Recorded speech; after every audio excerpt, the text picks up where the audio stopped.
siempre que venimos es para sangre, pero la médula ósea es otra entidad muy importante que también salva vidas y que hace falta que la gente done médula ósea. Bien, este es nuestro centro. Sabéis que está en San Juan, que por cierto, os digo que van muchos institutos, alumnos de todos los institutos de la provincia de Alicante. El vuestro no va, pero van de todos, ¿eh? Lo que hace la Asociación de Padres y Madres, contratan un autobús y ese día están allí toda la mañana viendo cosas del laboratorio, cómo se trabaja, qué es lo que se hace y tal. De ahí salen muchas iniciativas para estudios sanitarios, de técnicos, de auxiliares, de enfermeros, técnicos de laboratorio, de enfermeros, de médicos incluso, y muchos de los que han ido de visita ahora están trabajando con nosotros. Os animo a que los alumnos de aquí del instituto van siempre del bachiller, porque tienen ya una edad, unos conocimientos donde les explicamos un poco más cosas de la sangre. Hacemos el grupo, en fin.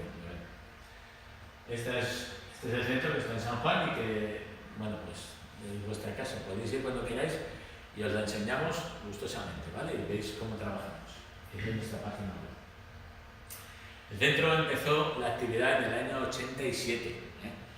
Hasta ese año lo que se hacía es que cada hospital tenía sus propios bancos de donantes. El hospital de Alicante, el hospital de Elche, cada hospital tenía sus propios ficheros de donantes. Cuando iban a intervenir quirúrgicamente a alguien, buscaban entre esos ficheros los donantes que tenían fichados o bien familiares de la persona que se iba a intervenir para que donara sangre. Era un poco un trueque. Eso se acabó. Con la Ley Nacional de Hemoterapia del año 85 se crearon los centros de transfusión que lo que hacen es garantizar el abastecimiento y los recursos de sangre y derivados a todos los enfermos que hay en los hospitales, pero de forma altruista, voluntaria, solidaria y de forma responsable. Este es el de San Juan, como os digo.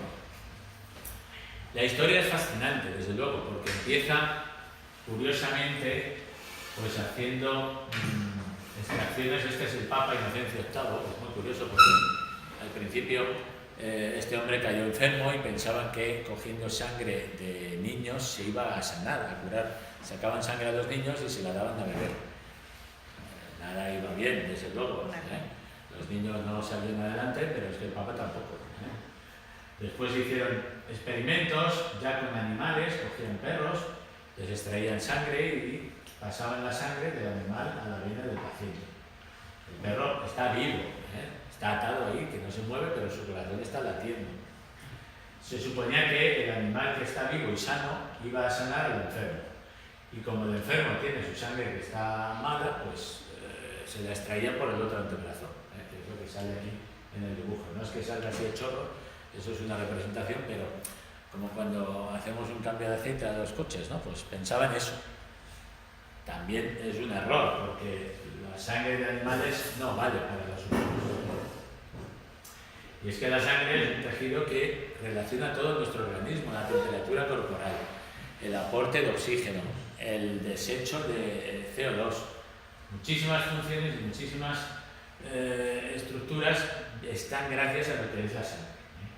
Es muy importante.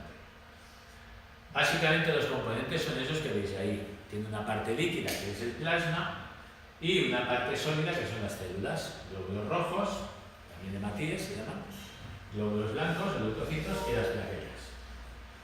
Cada uno de ellos tiene unas funciones distintas. El plasma, por ejemplo, está formado por agua y proteínas. Sobre todo porque actúan los factores de coagulación. Hay proteínas como la albúmina, que se transporta para muchos tejidos, para funcionamiento del hígado, y también acción defensiva, como son las inmunoglobulinas. Los glóbulos rojos, que sabéis que transportan el oxígeno y retiran el CO2 de las células, de los tejidos, y que los glóbulos rojos se etiquetan según el tipo de grupo sanguíneo, porque al principio pensaban que la sangre de cualquier persona servía para otra persona, pero no es así. Cada uno tiene una peculiaridad y eso se basa en el sistema ABO.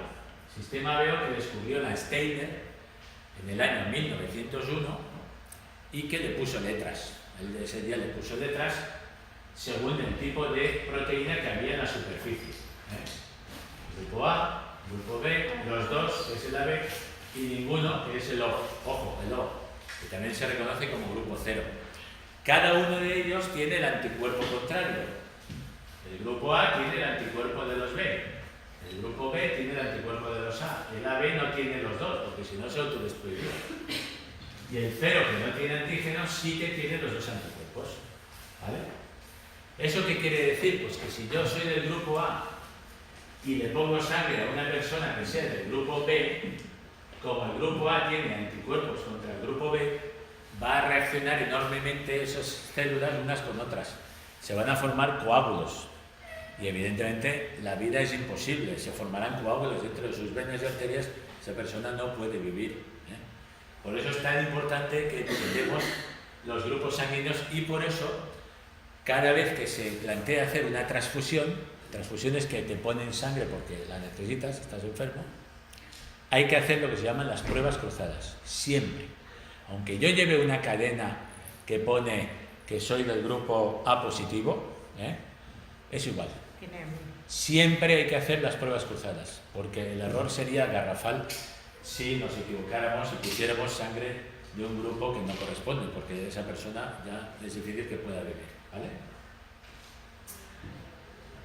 La frecuencia que veis, básicamente, sobre todo el grupo A positivo y el grupo 0 positivo, son los más frecuentes. Es lo más frecuente. Desde luego, el grupo más raro es el AB negativo. Ese sí que es más raro y aquí en la zona mediterránea no se ve mucho. Hay países que sí que es más abundante, pero aquí no. Aquí sobre todo los del A y el 0, que son los que más se utilizan. ¿Veis? Por ejemplo, los grupos B, sobre todo lo que está más oscuro, es en la zona asiática, de la India, Afganistán, toda esta zona. Yo soy de ahí, tienen ahí. De allí, que lejos ha venido, hija. Bueno, los glóbulos blancos se encargan de las defensas. Como veis, esto es un glóbulo blanco, visto a microscopio electrónico, rodeado de glóbulos rojos. Y básicamente lo que hacen es defendernos cuando tenemos una infección por un virus, un parásito, una bacteria, pues inmediatamente actúan. Y las plaquetas que se encargan sobre todo de reparar las alteraciones que se producen en el sistema vascular. ¿De qué manera?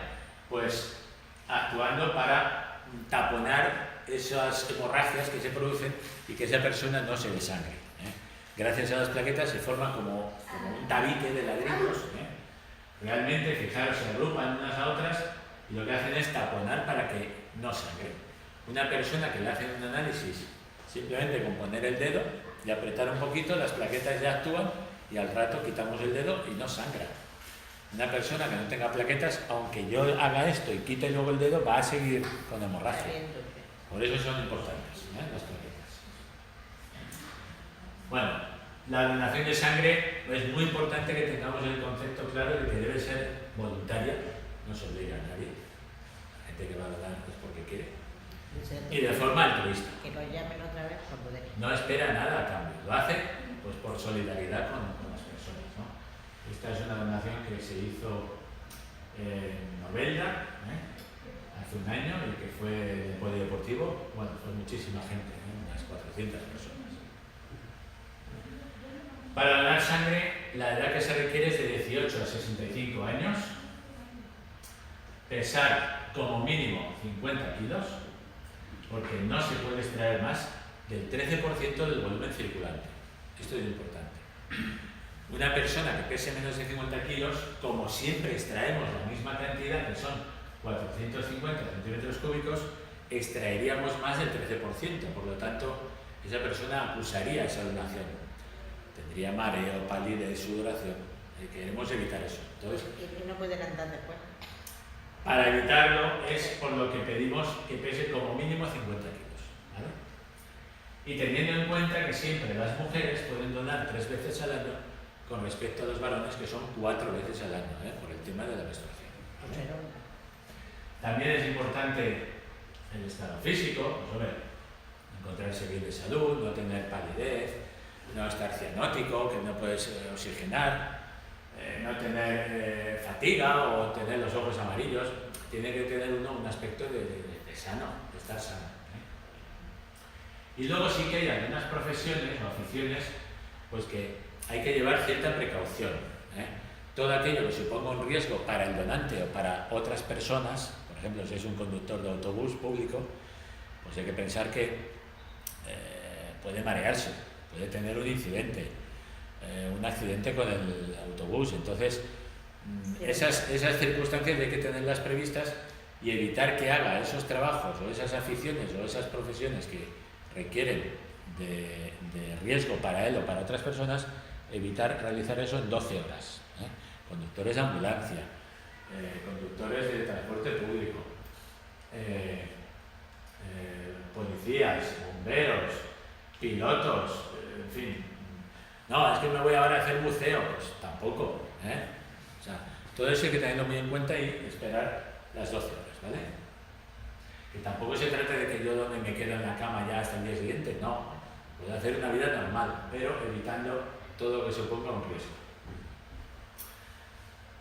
La tensión también es muy importante. Siempre cogemos donantes que tengan una tensión diastólica, una mínima entre 50 y 100 milímetros de mercurio y una sistólica entre 180 y 90.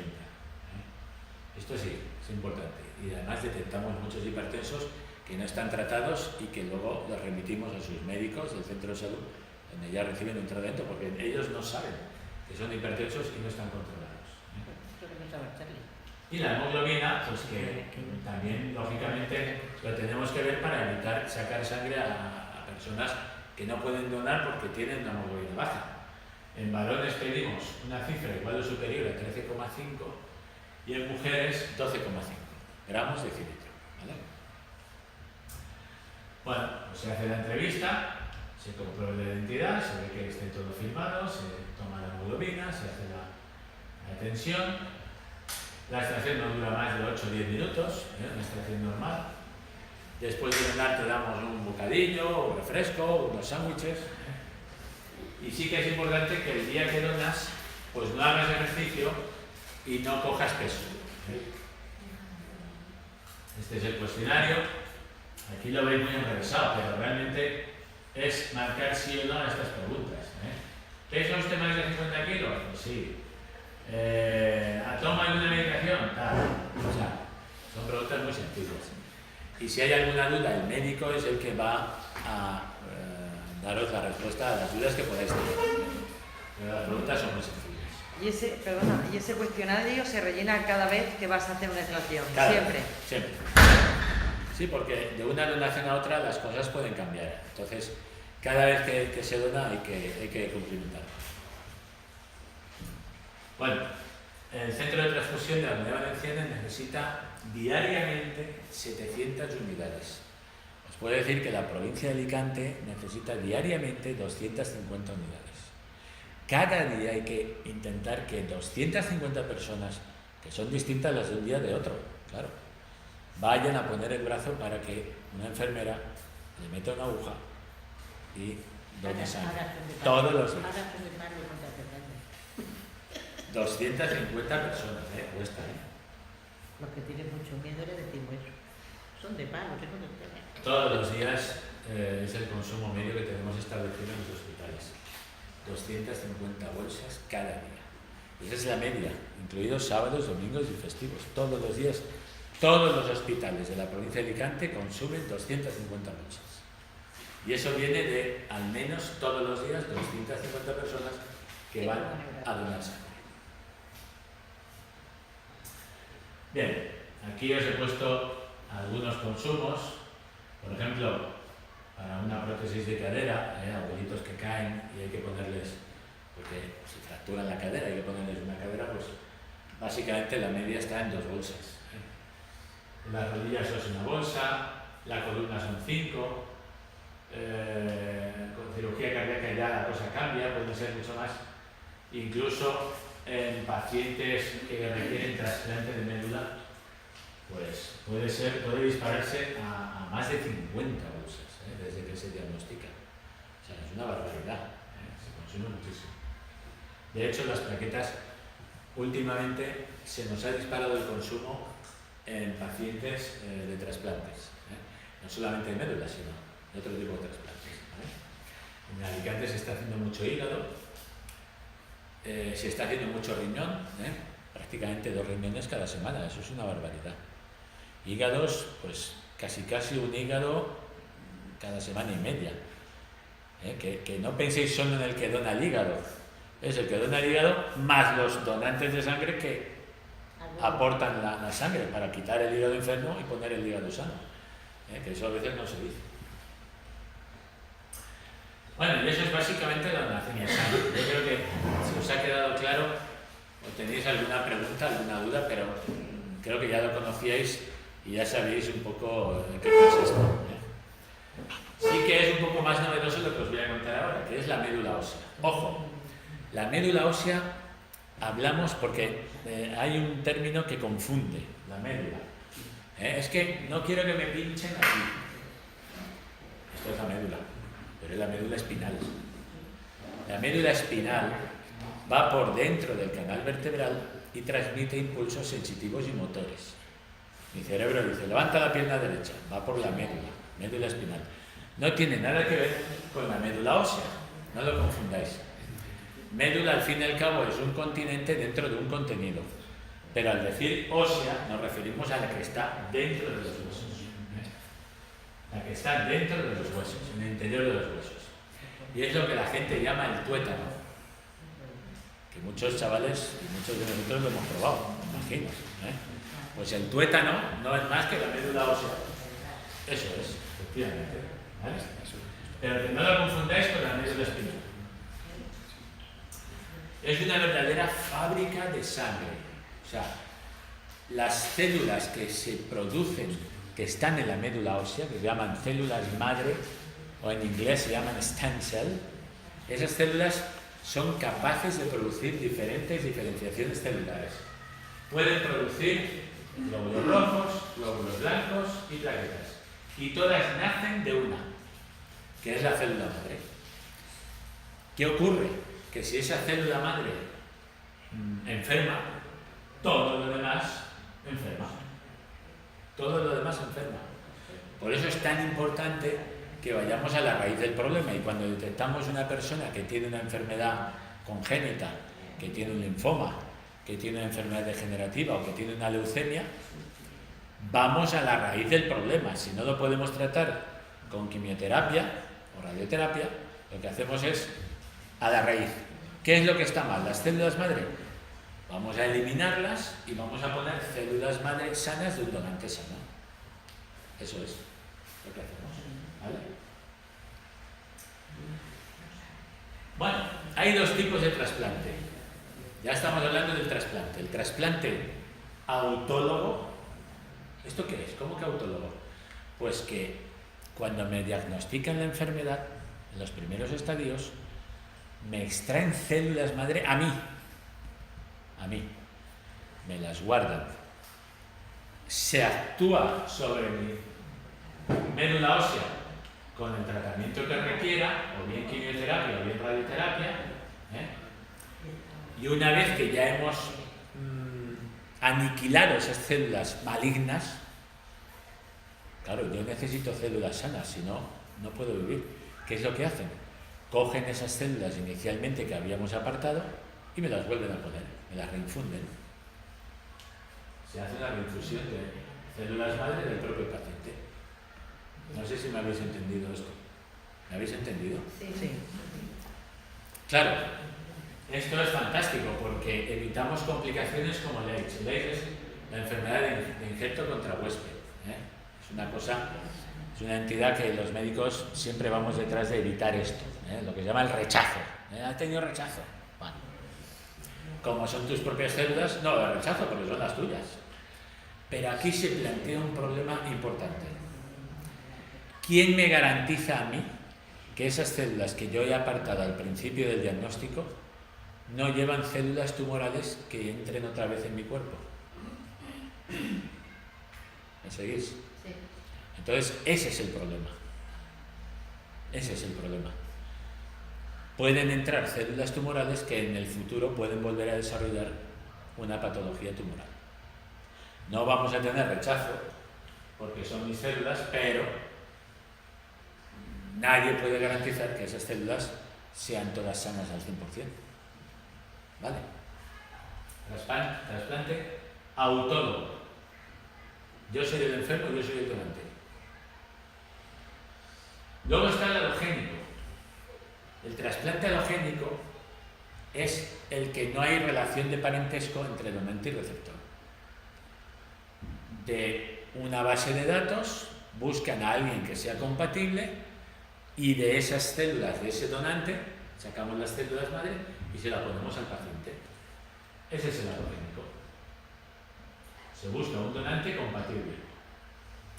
Normalmente es más fácil encontrarlo si hay un vínculo de parentesco, un vínculo familiar. Es más fácil, pero no siempre.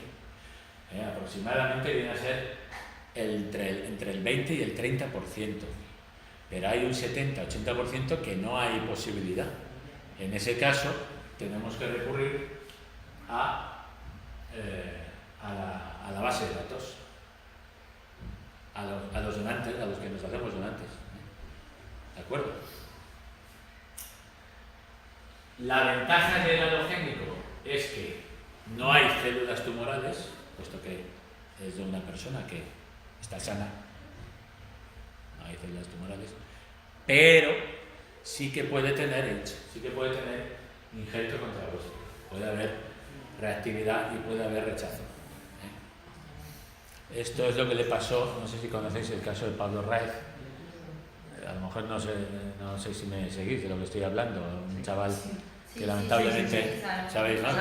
Malagueño.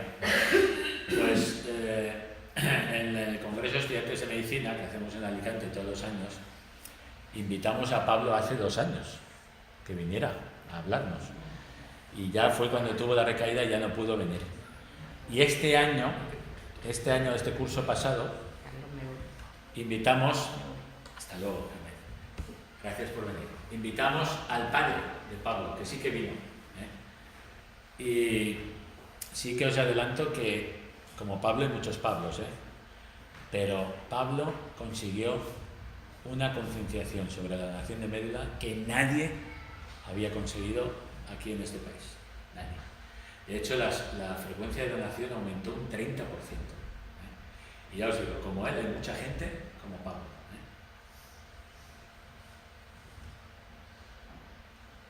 Ya os he contado los 2 tipos de trasplante que hay. Y ahora diréis, bueno, ¿y esto por qué lo hacemos? Pues muy fácil.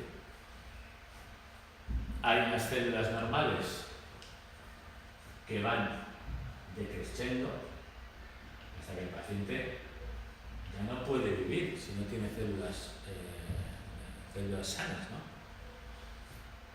Y hay unas células anormales que van aumentando. Claro, cuando diagnosticamos una enfermedad de este tipo, inmediatamente actuamos aplicando quimioterapia y radioterapia o radioterapia. Las células anormales empiezan a decrecer, pero también las células normales, porque habéis visto que a la gente se le cae el pelo, pierde apetito, presenta náuseas, vómitos, en fin, es una situación muy desagradable. Lo que hacemos es, en ese momento, intentamos suplir esa pérdida de células aplicando un trasplante de células madre de donante sano. Introducimos las células madre, poco a poco van remontando, poquito a poco, y van aumentando su número hasta ya alcanzar un nivel de células normales. Otro médico como vosotros. Muy bien, mucho gusto. Y donante. Van alcanzando un nivel de células ya normales. Pero fijaros que muchas veces es necesario actuar con células madre de donantes sanos, porque la quimio o la radioterapia produce una aplasia medular y disminuye el número de células, tanto neoplásicas como normales. Es por lo que tenemos que hacer la infusión de células madre. ¿Vale? Donante compatible significa que los antígenos, el tipaje HLA se llama antígenos de histocompatibilidad. Cada persona tiene un tipo de antígenos de histocompatibilidad y tienen que ser iguales para que no haya rechazo. Tiene que ser idéntico. Es como la pieza de un puzzle. Si yo hago un puzzle y me queda un hueco así, pues tengo que buscar la pieza que vaya ahí. No puedo poner otra pieza. Tiene que ser esa exactamente. ¿De acuerdo? Porque si no se produce el rechazo. Y si hay rechazo es imposible, es incompatible. Bien, ¿cómo se canaliza todo esto? Pues en España a través de una fundación que es la Fundación Josep Carreras, que está en Barcelona. Lo que hace es aglutinar todos los consentimientos de las personas que quieren hacerse donantes de médula. Rellenan un cuestionario, que es un cuestionario es muy sencillo, donde pones tus datos, operaciones, medicación que estás tomando, si estás tomando alguna medicación, teléfonos de contacto, y eso sí, que no haya antecedentes de enfermedades infecciosas ni de patología tumoral. Una persona que ha pasado una hepatitis B evidentemente no va a poder donar, pero es que ni sangre, ni médula, nada, no puede. Y si una persona que ha sido diagnosticada de un cáncer, pues tampoco. Necesitamos gente sana. Bien, entonces lo que hacemos es rellenar el consentimiento y entramos en un registro. REDMO. Es un registro de donantes de médula ósea. Es un registro internacional. No solo de España ni de Europa. Todos los países avanzados están conectados a REDMO. Cuando tú te haces donante, rellenas el cuestionario, te extraemos un tubo de una vena del antebrazo y ahí es donde hacemos los análisis del tipaje HLA que os he comentado. Esos resultados los enviamos a Barcelona y quedáis registrados en una base de datos que es REDMO, que está conectado con muchísimos países. Cuando haya un paciente de cualquier lugar que necesite un trasplante, buscan en REDMO quién tiene las mismas células que el paciente. La pieza del puzzle que os estoy diciendo. A ver quién tiene esta pieza del puzzle. Y si sois vosotros, uno de vosotros, os volvemos a llamar. Oye, ha salido inicialmente compatible. 20 que tenemos que hablar. Quedamos con vosotros. Volvemos a hacer una segunda extracción de una vena periférica, segunda extracción, pero esta vez lo que vamos a hacer es ampliar el tipaje. Ya no hacemos lo inicial, hacemos ya el completo, al 100%, para verificar que sois compatibles con el paciente al 100%. Si sale que sois compatibles al 100%, entonces es cuando donáis médula ósea. Se dona médula ósea cuando una persona sale compatible. No es como la sangre, que yo la dono y ya se la pondrán al que le haga falta. No. Aquí yo dono médula cuando salga compatible, si no, no. ¿Me seguís, no? Vale. Bueno, hasta hace nada, hasta hace 2 semanas, la edad era de 18 a 55 años. Fijaros que antes hemos hablado de la donación de sangre de 18 a 65. Hasta hace poco, hasta finales del año pasado, era de 18 a 55. Esto ha cambiado, porque a partir de enero de este año, hace días, como quien dice, 15 días, la donación de médula es de 18 a 40 años. ¿Por qué se ha bajado esto? Pues muy fácil, porque de lo que se intenta es rejuvenecer la base de datos. Queremos donantes jóvenes, que no tienen tantas patologías, que no hay patologías cardiovasculares, que se encuentran estupendamente de salud y que hacen deporte y están fenomenal. Esa tienes que ofrecer. Será teóricamente, en la práctica. No, es que ya os digo yo que es así. O sea, Si yo me presento el viernes que estamos aquí a donar sangre y médula y no puedo donar sangre, pues por lo que ha dicho ella, imagínate que tengo la hemoglobina baja o la tensión está baja o doné hace un mes, pues dono médula. Yo no dono sangre, pero dono médula y no hay ningún problema y nadie me puede decir que no. Y si dicen que no, comentarlo al responsable, ¿vale? Porque los tienen que coger. Igual que si pesa menos de 50 kilos, tampoco te dejan allí. Bueno, eso es otro cantar. A ver, para donar médula hace falta pesar 50 kilos. Una persona que toda su vida ha estado pesando 45 kilos, pues hombre, es difícil que pueda hacerse compatible donar médula en un futuro. Necesitamos gente que pese más de 50 kilos. ¿Entendéis? Por ejemplo, en la comunidad de Murcia sí te dejan. Pero si sales compatible, y no llegas a 50, no te extraña.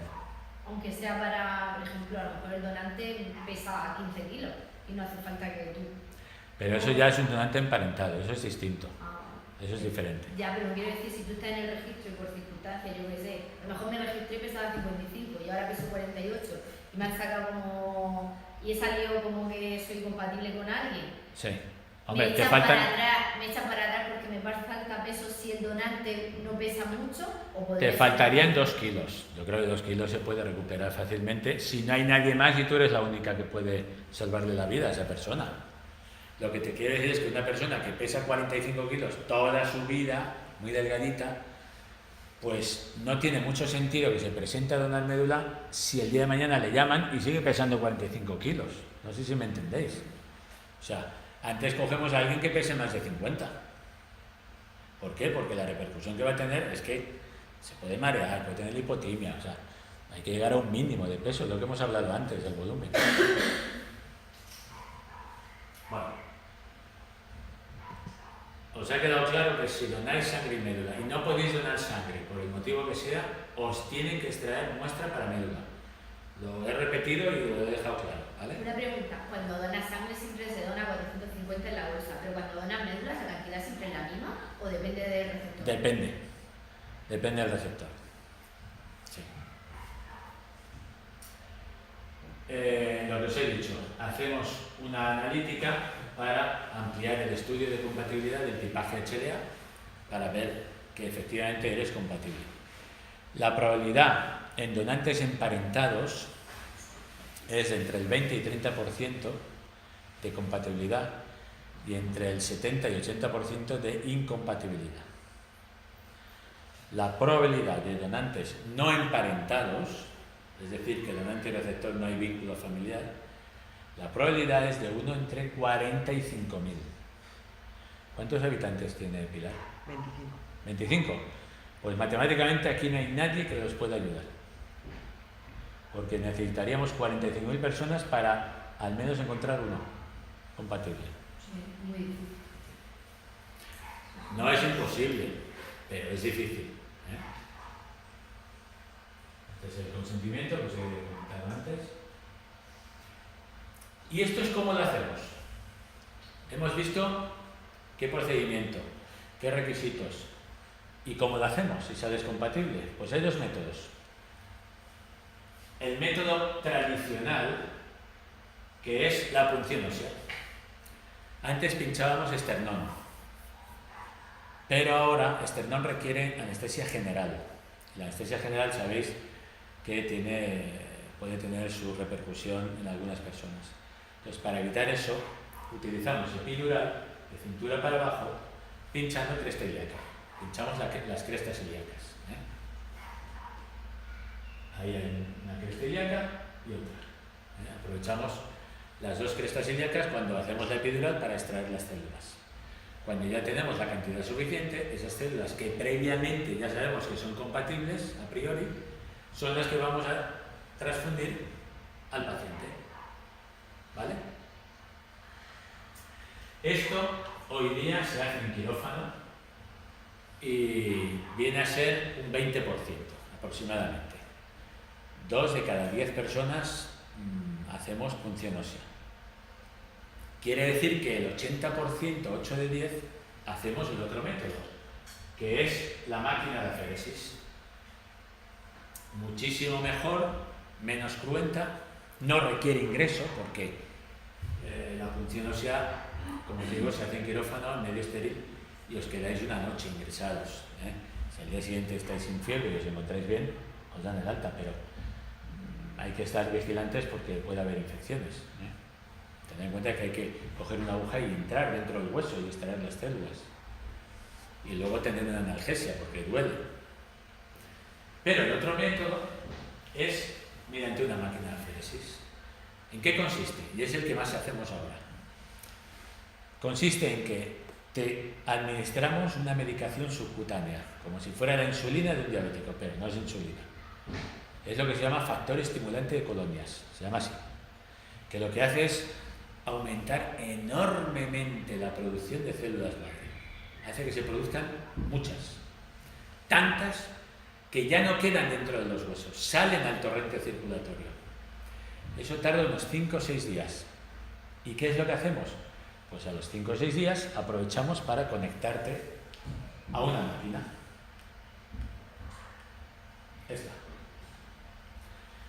La máquina lo que hace es extrae sangre de una vena del antebrazo, pasa por la máquina coge las células que hemos movilizado con esa medicación, que son las mismas que están dentro del hueso, y devuelve por el otro antebrazo el resto de células que no hace falta. Como veis, el donante está con los 2 antebrazos puncionados. Cuando ya tenemos suficiente cantidad, se acaba el proceso y si estás bien te vas para casa.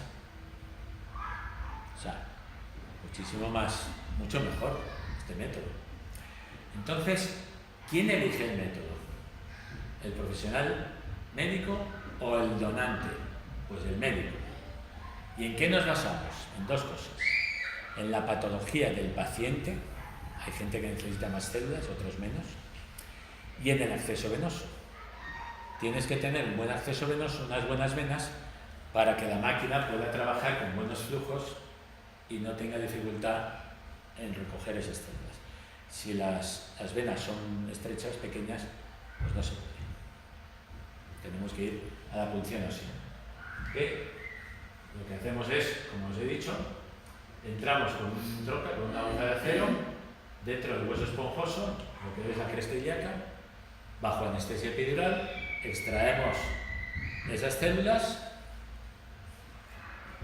y si al día siguiente está todo correcto, pues te vas para casa. Los 2 métodos que hay hoy día en la actualidad. Normalmente la donación, si por ejemplo eres de Pilar de Horadada y sales como donante, ¿dónde salían? En Valencia. ¿O en Valencia? En Valencia, sí, lo hacemos en la fe. Lo que es el transporte, todo, vamos, el donante no tiene que pagar ni un céntimo de euro. Sí. ¿Vale? ¿Alguna duda, alguna pregunta de cómo lo hacemos? Bueno, aquí os he traído algunas cifras, no os quiero cansar tampoco porque llevo ya tiempo hablando, pero es un poco para que veáis los trasplantes realizados en el extranjero a partir de donantes españoles. España es un país muy solidario, sabéis que somos los primeros en órganos, en sangre estamos en un puesto que no está mal, entre el 6º y 7º puesto mundial, y en órganos somos el primero, y en médula pues estamos ya en el 7º puesto, ¿ya? O sea que dentro de nada llegaremos a alcanzar a los primeros, ¿vale? Son muchos los donantes que hay actualmente en Redmo. Queremos que haya más, porque no cuesta tanto y entre todos nos podemos ayudar fácilmente. Es que no cuesta, es un tubo más y ya está, y esperar a ver si te llaman. Y bueno, pues sabéis que hay muchas entidades, Alba de una Vida, que tiene mucha repercusión. Una médula para Mateo, M4R, sabéis Mateo, ¿no? Un niño este de leucemia también, que se implicó Rafa Nadal. En fin, hay muchísimas entidades y muchos organismos que lo que están pretendiendo es que la gente done médula, que no cuesta tanto. ¿Vale? Y recordaros que el próximo viernes estamos aquí para donación de sangre y médula y que os animéis, vosotros y los familiares y los amigos, pues que les digáis que que se acerquen a donar, que donando sangre salvan 3 vidas y encima si donas médulas salvas otra vida. Entonces, no hay parangón, o sea, no hay que pensárselo. Hay que tenerlo claro, ya está. Venid preparados, con abundante líquido. ¿Vale? Con el DNI, evitar hacer ejercicio el día que hagáis la donación. Ese día no beber alcohol y si fumáis, no fumar en un par de horas. ¿Vale? Eso es lo importante. Y bueno, pues esto ha sido el objeto de la charla y si tenéis alguna duda, alguna pregunta, pues ahora es el momento para que me preguntéis cualquier cosa. De sangre o de médula, lo que queráis. Os he traído unos impresos, los consentimientos, por si queréis llevaroslos y, vamos, si lo tenéis claro, y cumplimentar los consentimientos y así, si venís el viernes, pues ya lo traéis confeccionado y firmado. ¿Vale? Ahí tenéis tanto información ampliada como los consentimientos para donar médula ósea. ¿Vale? Pues nada, muchas gracias por aguantarme y que vaya todo bien. Chao.